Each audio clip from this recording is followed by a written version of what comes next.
President Trump has said that his travel ban is necessary to protect Americans, and so is the wall he wants to build on the border. But the crackdown he wants on immigration could come at a high cost to other agencies tasked with protecting Americans, the Coast Guard as well as the TSA.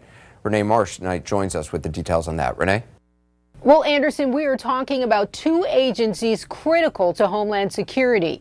The Coast Guard protects our maritime borders, and TSA protects airports and the commercial airplanes we fly on. Important to point out, these are proposed cuts. We don't know yet what the final budget will look like, but if they remain as the Office of Budget and Management is proposing, several former officials tell me it would create a strain on agencies and their critical missions.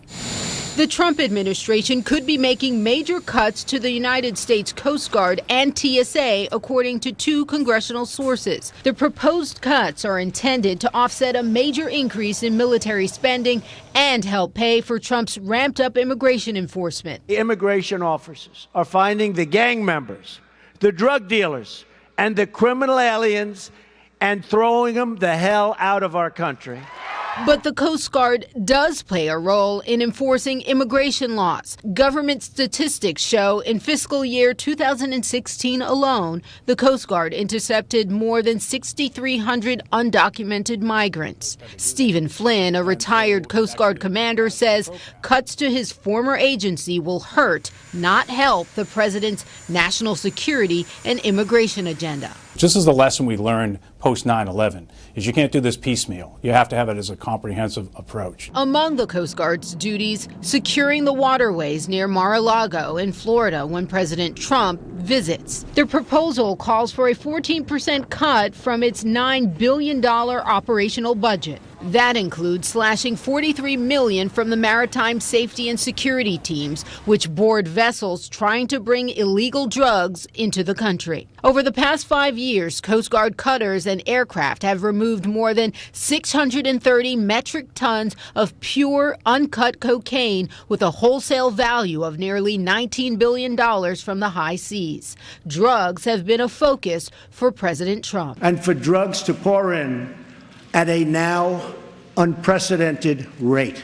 Flynn warns cuts to the Coast Guard could also impact national security. The terrorist is not your conventional armed forces, something the president certainly knows. And the Coast Guard's a frontline agency for that. TSA, the agency tasked with keeping terrorists and bombs off of commercial airplanes, could see a $500 million reduction. The agency already plagued by long lines and frustrated travelers in the past because it didn't have the funding it needed. Former TSA official Paul Schmick. That type of significant cut, we have to question how good will security be. This cannot be good on either side. Well, the OMB released a statement saying, in part, the budget blueprint will be released in mid-March. It would be premature for us to comment. It went on to say that the president and his cabinet are working collaboratively as we speak to create a budget that keeps the president's promises. But some Republicans say cutting the Coast Guard budget is a terrible idea. California Congressman Duncan Hunter said in a statement, quote, OMB needs a reality check. Back to you, Anderson. Rene Marsh, thanks very much. We'll be right back.